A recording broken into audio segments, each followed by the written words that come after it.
Seconde partie de notre émission spéciale sur le site Fan Auvergne autour de cette soirée inédite pour le soutien du travail de l'Institut Analgesia pour la recherche sur la douleur en Auvergne.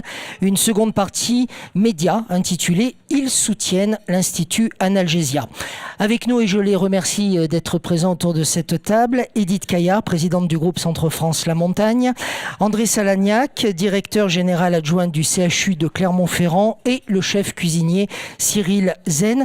Edith Caillard, en avril 2012, vous avez pris la présidence du groupe, vous avez été nommée à la tête de ce groupe et vous avez indiqué au conseil d'administration, je vous cite, accepter ce poste pour continuer l'œuvre accomplie par mon époux, votre époux Jean-Pierre Caillard, dont nous saluons tous la mémoire ce soir. Est-ce important pour vous de poursuivre aussi dans ce type de démarche caritative, de soutien caritatif ? Et évidemment, c'est très important pour moi et pour le groupe de soutenir cette démarche caritative. D'abord, c'est ma conviction profonde. C'était celle de Jean-Pierre, mais c'est la mienne aussi. Et si nous soutenons l'Institut Analgesia, c'est parce que nous avons, je trouve, vraiment des valeurs communes, des valeurs humaines communes. Quelles sont ces valeurs, les valeurs humaines? Qu'est-ce qui vous rapproche, qu'est-ce qui peut rapprocher un groupe comme celui que vous présidez d'Analgesia? Écoutez, j'ai regardé la définition des valeurs humaines. J'en ai comptabilisé plus de 200. 211 mots qui définissent, qui font partie des valeurs humaines. Je ne vais pas vous les dire. C'est énorme, 200. Je ne pensais même pas qu'il y en aurait 200. Si. Et alors, j'en ai vraiment pris uniquement 19. Je vais vous en dire que quelques-unes pour vous montrer la raison pour laquelle nous sommes sensibles à cette démarche de l'Institut Analgesia. Voilà, sur le grand nombre de valeurs humaines définies, 19 peuvent s'apparenter aussi bien à Analgesia qu'au groupe de presse que je représente. Le premier est tout simplement l'actualité.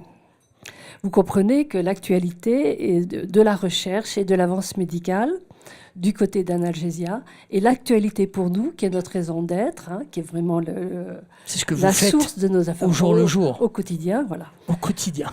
Ensuite, vous avez par exemple l'adaptabilité. Analgesia doit s'adapter au traitement, aux malades, surtout aux malades, aux personnes qui viennent le voir. Et les journalistes s'adaptent à l'actualité. Exactement. Vous avez aussi l'altruisme, l'ambition, la crédibilité, le défi, l'engagement, la franchise, le respect, la rigueur, etc. Donc vous voyez, il y a beaucoup de points communs avec l'Institut Analgesia et le groupe Centre-France. Voilà. Merci beaucoup Edith Caillard. Je suis certain que tous ces mots, on va les retrouver à la une, peut-être pas du journal, mais à la une du site Analgesia dans quelques jours, puisque bien sûr aujourd'hui à travers, je ne regarde pas la bonne caméra, pardon, aujourd'hui à travers bien sûr les sites internet, on peut aussi vivre cette dimension du multimédia. Edith Caillard, restez avec nous. Je propose à André Salagnac de prendre le micro. Vous êtes un des patrons du CHU, comme l'on dit, directeur général adjoint du CHU de Clermont-Ferrand. Pourquoi avoir décidé, bien que le CHU, alors vous et puis tous vos collègues, bien sûr, ont décidé qu'à un moment donné, le CHU allait être partenaire d'Analgesia? Comment ça s'est décidé et pour quelles raisons? Alors je crois que ce qui différencie aujourd'hui un CHU des autres établissements, ce sont les activités de soins de recours et les activités de recherche. Je crois qu'avec Analgesia, on est en plein dans le périmètre, effectivement, notamment au niveau de la recherche. Aujourd'hui, plusieurs équipes de chercheurs du CHU sont intégrées effectivement dans les activités d'Analgesia, et c'est de la recherche d'excellence qui aujourd'hui est importante pour le CHU, parce que c'est important pour un établissement comme le nôtre. C'est un atout pour un CHU comme le vôtre? C'est indispensable. Je veux dire que sans une recherche de haut niveau et d'excellence scientifique, vous, au fil des années, vous finissez par devenir un centre hospitalier général, et ça n'est pas l'ambition que l'on a pour le CHU de Clermont-Ferrand. Ça fait plusieurs années qu'Analgesia existe. Vous avez déjà vu, vous, vous avez déjà repéré des retours médiatiques peut-être, ou dans les esprits, parce qu'Analgesia existe et qu'il y a donc un lien avec le CHU? Alors, les retours médiatiques sont une chose, mais je crois que le premier retour, c'est le retour pour les patients, puisqu'on est aussi là pour les patients. Et puis, je crois que l'objectif d'Analgesia, qui est en fait un peu un objectif qui part du patient, qui va vers les chercheurs, vers l'industrie et qui revient pour le patient, c'est quelque chose, cette recherche transnationnelle inverse, pourrait-on dire. Je crois que c'est quelque chose qui nous a effectivement séduit. Ensuite, même si c'est peut-être une stratégie un peu de rupture par rapport à une certaine frilosité que l'on pouvait avoir par le passé à mobiliser effectivement des énergies sur des niches, parce qu'aujourd'hui, je crois qu'on est dans un système de totale concurrence en matière de recherche et qu'il ne faut pas saupoudrer, il faut faire des choix. Faire des choix, c'est toujours compliqué. Et je crois que le choix qui est fait sur la thématique douleur, qui est une des thématiques phares en matière de recherche sur le site, un site auquel on est parfaitement associé avec l'université et sur lequel, effectivement, on souhaite effectivement prendre toute notre place, est vraiment une niche sur laquelle je pense qu'il est important et je dirais un peu incontournable pour nous de s'investir. C'est la raison donc de notre engagement. Une dernière question, est-ce que vous pensez que l'Institut est suffisamment connu au cœur même du CHU?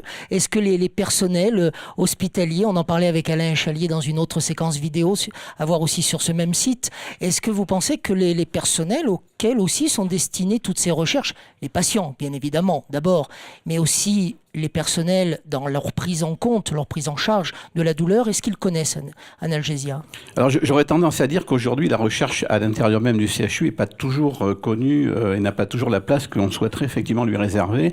Et c'est un travail, je dirais, quasiment quotidien que l'on essaye de mener avec le professeur Dubré qui préside effectivement qui préside la direction effectivement de la recherche clinique au niveau du CHU.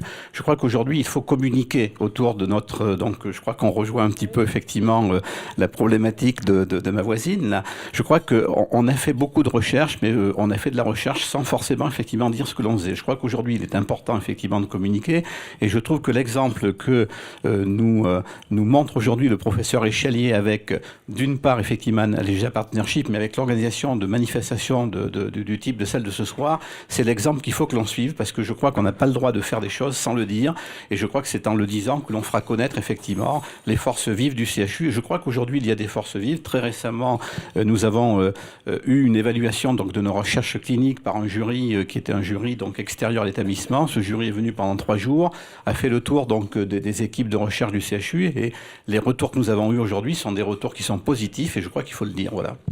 Merci, Monsieur Salagnac, d'avoir été également avec nous. Cyril Zen, Cyril, allez, on dit tu, hein, prends le micro. Pas de souci. Cyril, merci d'être là. Je voudrais, mesdames, messieurs, que vous applaudissiez Cyril. Merci. Et les élèves aussi. Et les élèves. Et les élèves. Et les professeurs. Et leurs professeurs. On va voir des photos des élèves avec lesquels tu étais en cuisine tout à l'heure. Ça te fait quel effet, toi, d'être là ce soir? Alors, il y a d'abord le travail. Tu sors de la cuisine, là, à l'instant. Et puis, il y a aussi cette cause caritative que tu soutiens. Oui, pour moi, c'était tout à fait logique. Enfin, je me suis même pas posé la question. J'ai accepté tout de suite.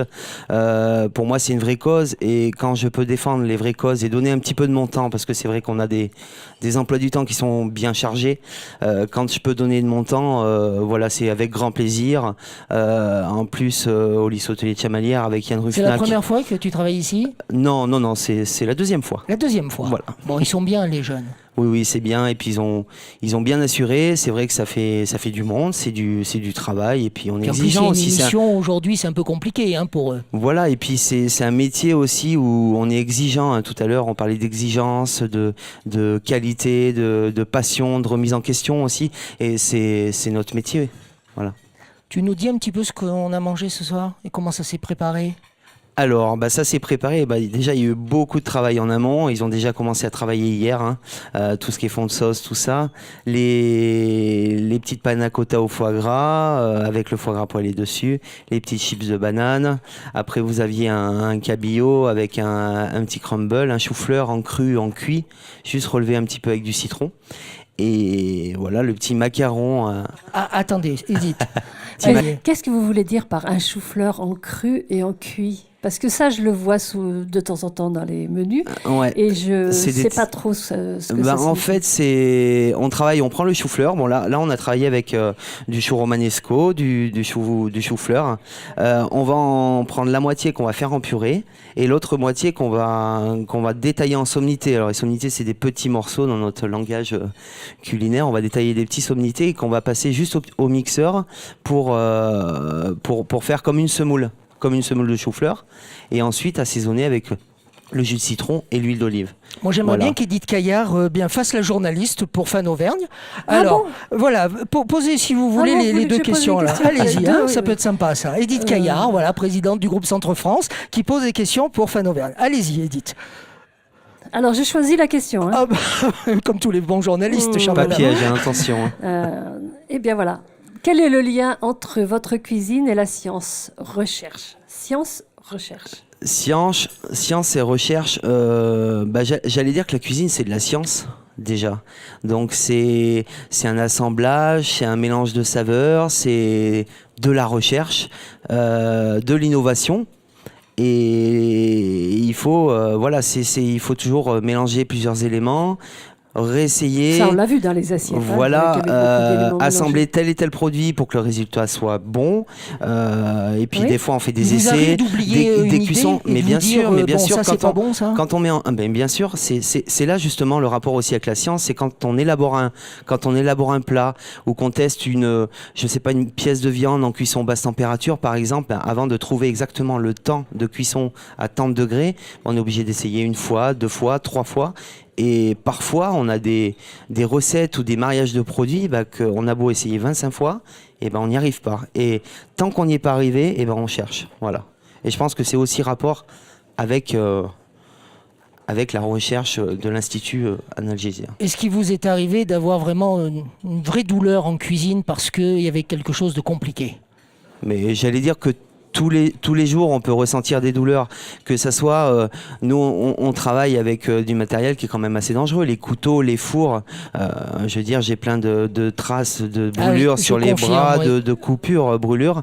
Mais ça, c'est tous les jours, les brûlures, les coupures, le mal de dos, le mal aux pieds. Moi, C'est pas une sinécure d'être chef cuisinier. pour hein. ma part, je suis debout 17 heures par jour et ça fait 24 ans que ça dure. Et donc, c'est vrai que pour le coup, ça commence des fois, on commence à avoir un peu de mal le soir, quoi. Merci Voilà. d'être présent, de nous avoir régalé. C'est moi, merci. Cyril Zen, merci beaucoup. Merci. Merci beaucoup Edith Caillard d'avoir joué le jeu. Merci à tous. Cet entretien est à retrouver sur le site Fan Auvergne et à diffuser bien sûr via les réseaux sociaux. Merci, à très vite.